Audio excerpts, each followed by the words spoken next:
பிரியமானவர்களே, இன்றைய காலை பொழுதிலும் கூட இது வானத்தின் வாசல் ஊழியத்தின் மூலம் உங்களை சந்திப்பதில் கர்த்தருக்குள் மிகுந்த சந்தோஷம் அடைகிறேன். வேதனையோடு இருக்கிறீர்களா? பாரத்தோடு இருக்கிறீர்களா? அநேக சுமைகள் என் முதுகின் மேல் இருந்து கொண்டிருக்கிறதே. வியாதி என்கிற சுமை, கடன் பாரம் என்கிற சுமை, பிள்ளைகளை குறித்தான சுமை, பொருளாதாரத்தை குறித்தான சுமை, குடும்ப பாரத்தை குறித்தான சுமை, ஊழியத்தை குறித்தான சுமை, தொழிலை குறித்தான சுமை, இப்படி பல சுமைகளை சுமந்து கொண்டிருக்கிறீர்களாம். நான் தேவனுடைய சமூகத்தில் அமர்ந்திருக்கிறேன். எப்பொழுது என்னுடைய பாரம் விலகும், என்னுடைய வேதனை மாறும் என்று எதிர்பார்த்து காத்து கொண்டிருக்கிறீர்கள் அல்லவோ? உங்களை பார்த்துத்தான் ஆண்டவர் சொல்லுகிறார், நான் உங்களுக்கு ஐஸ்வர்யத்தை தந்து உங்களை கனப்படுத்தி உங்களுடைய பாரத்தை நான் லகுவாய் மாற்றப் போகிறேன் என்று இன்றைய காலை பொழுதில் ஒவ்வொரு குடும்பங்களையும் பார்த்து ஆண்டவர் வாக்கு கொடுத்து கொண்டிருக்கிறார்.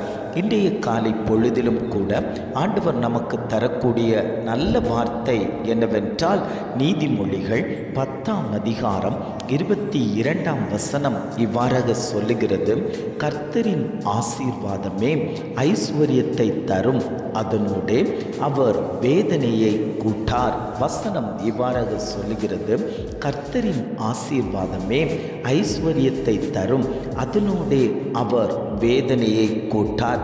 நான் சம்பாதித்து பார்க்கிறேன், ஆனாலும் என்னுடைய சம்பாத்தியம் எல்லாம் செலவாகி கொண்டிருக்கிறது. எப்படி இது செலவாகிறது, என்ன காரணத்தினால் செலவாகிறது என்கிறதை கண்டுபிடிக்க முடியாதபடிக்கு உங்களுடைய கையிருப்பெல்லாம் குறைந்து கொண்டிருக்கிறது. ஒத்தலான அனுபவம் போல் இருந்து கொண்டிருக்கிறது.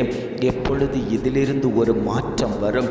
நான் உழைக்கிற காசை சம்பாதித்து வைக்கக்கூடிய இந்த பணத்தை சத்ருவானவன் எடுத்து கொண்டு போகாதபடிக்கு என்னை ஐஸ்வர்யவானாய் மாற்றுவதற்கு நான் என்ன செய்ய வேண்டும் என்று தேவனுடைய பாதபடியில் கேட்டுக்கொண்டிருக்கிறீர்கள் அல்லவோ? உங்களை பார்த்துத்தான் ஆண்டவர் சொல்கிறார், நான் ஐஸ்வர்யத்தையும் கனத்தையும் உங்களுக்கு நான் தந்து உங்களை நான் மேன்மைப்படுத்துவேன் என்று இன்றைய காலை பொழுதில் ஒவ்வொரு குடும்பங்களையும் பார்த்து ஆண்டவர் வாக்கு கொடுத்து கொண்டிருக்கிறார். ஆண்டவர் சொல்லும்போது சொல்லுகிறார், என்னுடைய ஆசீர்வாதம் ஐஸ்வர்யத்தை தரும், அதனோடு வேதனையை கூட்டார். மனுஷன் உங்களுக்கு ஏதாகிலும் தருவானேயானால், ஏதாகிலும் நன்மைகள் செய்வானேயானால், அதை சொல்லி காட்டி உன்னுடைய இருதயத்தை காயப்படுத்தி கொண்டிருக்கக்கூடிய ஜனங்கள் இருக்கிறார்கள் அல்லவோ? அந்த ஜனங்களிடம் இருந்து நான் உன்னை பாதுகாக்கப் போகிறேன். எப்படி பாதுகாப்பேன் என்றால், நான் உனக்கு ஐஸ்வர்யத்தை தரப்போகிறேன். நான் உன்னை உயர்ந்த ஸ்தானத்தில் வைக்கப் போகிறேன். நான் உன்னை உயர்த்தும் போது அதில் வேதனை வருவதில்லை, அதில் பாடு வருவதில்லை. மனுஷன் உன்னை குத்தி காட்ட மாட்டான். மனுஷனை நம்பி அவன் பின்னாடி போய்கொண்டு அவமானப்பட்டு துக்கித்து வேதனையோடு நிற்கக்கூடிய அநேக ஜனங்கள் உண்டு. நான் இந்த காரியத்தை செய்து தரலாம், நான் உங்கள் மகளுக்கு வேலை வாங்கி தரலாம் என்றெல்லாம் வாக்குறுதி கொடுத்தவர்களெல்லாம் நேரம் வரும்போது இது இப்பொழுது கிடைக்காது என்று அவர்கள் ஏமாற்றி கொண்டிருக்கும் போது கர்த்தர் சொல்லுகிறார், நீ என் பாதபடியில் வந்து அமர்ந்திரு, உனக்குண்டான மேன்மைகளை நான் செய்து தருவேன், உனக்குண்டான வழிவாசலை நான் திறந்து தருவேன். உன் குடும்பத்தில் இஸ்ரவேலின் ஜெயபலமானவர் உதித்து விட்டாரேயானால் அந்த குடும்பத்தில் இருக்கக்கூடிய சிறையிருப்புகளை மாற்றி வைத்துவிட்டு உன்னை ஐஸ்வர்யவானாய் மாற்றுவதற்கு நான் இன்றைக்கு ஜீவனுள்ள தகப்பனாய் உன் மத்தியில் உணாவிக் கொண்டிருக்கிறேன். மகனே, உன்னோடு கூட பிரயாணப்பட்டு கொண்டிருக்கிறேன். நீ பயப்பட வேண்டாம். நான் உன்னுடைய குடும்பத்தில் தங்கி தாபரிக்கும் போது உன் குடும்பத்தில் இருக்கக்கூடிய சத்துருக்கள் அத்தனை பேரையும் முறியடிக்க செய்து உன்னை நான் உயர்த்தி காண்பிப்பேன். ஆபிரகாமை ஐஸ்வர்யவானாய் மாற்றின தெய்வம் யோபுவை பெரிய ஐஸ்வர்யவானாய் மாற்றின தெய்வம் இன்றைக்கு உன்னையும் மாற்றுவதற்கு அவர் வல்லமை உள்ளவராய் இருக்கிறார். ஆண்டவர் தரக்கூடிய ஆசீர்வாதம் அது ஐஸ்வர்யத்தை தரும், அது மேன்மையை தரும், அதில் சந்தோஷம் இருக்குமே தவிர வேதனை இருப்பது இல்லை. எத்தனை பேர் வாஞ்சியோடு ஆண்டவரே உம்முடைய அந்த ஐஸ்வர்யத்தை பெற்றுக்கொள்வதற்கு என் கரம் பலப்படட்டும் ஆண்டவரே, என் குடும்பம் அதற்கு பாக்கியமுள்ள குடும்பமாய் மாற்றப்படட்டும் ஆண்டவரே.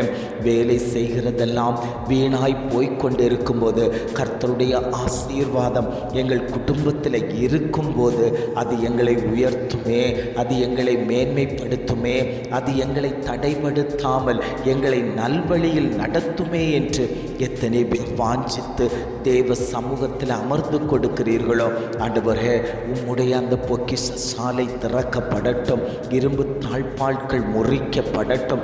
அந்த காலத்தில் இருக்கக்கூடிய பொக்கிஷங்களை எங்களுக்கு எடுத்து தாங்கப்பான்னு சொல்லி நீங்கள் கேட்கும்போது, எகிப்திலிருந்து இஸ்ரவேல் ஜனங்கள் புறப்பட்டு வந்தபோது பொன்னோடும் பொருளோடும் அவர்கள் கடந்து வந்தார்களே, ஆனால் இன்றைக்கு ஒன்றுமில்லாத நிலையில் நீ இருந்து கொண்டிருக்கலாம், எதுவுமே கையில் இல்லாத சூழ்நிலையில் நீ இருந்து கொண்டிருக்கலாம். கர்த்தர் சொல்லுகிறார், நான் உன்னை ஆசீர்வதிக்கவே ஆசீர்வதிப்பேன் என்று.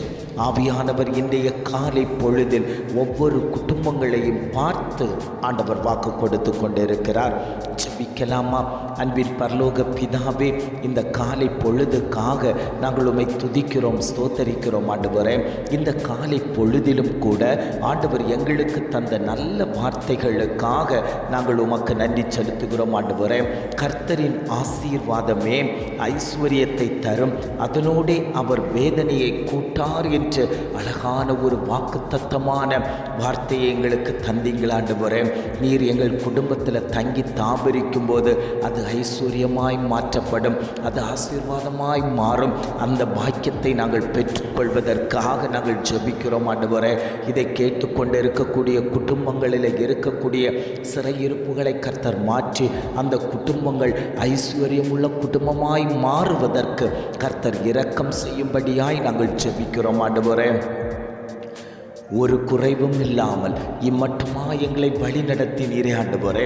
அநேக தேவைகள் இருந்த போதிலும் அத்தனை தேவைகளையும் சந்தித்து கொடுத்து நீர் பலப்படுத்தினதற்காக நாங்கள் உமக்கு நன்றி செலுத்துகிறோம். இம்மட்டுமாய் நடத்தின தகப்பன் இனியும் நீர் அவர்களை வழி நடத்தும்படியாய் நாங்கள் ஜெபிக்கிறோம் ஆண்டவரே. நீர் கூட இருங்கப்பா, அந்த குடும்பங்களை ஐஸ்வர்யமுள்ள குடும்பங்களாய் கர்த்தர் மாற்றும்படியாய் நாங்கள் ஜெபிக்கிறோம். எங்களை தாழ்த்தி தருகிறோம். துதி கன மகிமை எல்லாம் உமக்கே செலுத்துகிறோம் ஆண்டவரே. மீட்பர் இயேசுவின் மூலம் ஜெபிக்கிறோம் ஜீவனுள்ள நல்ல பிதாவே. ஆமென், ஆமென்.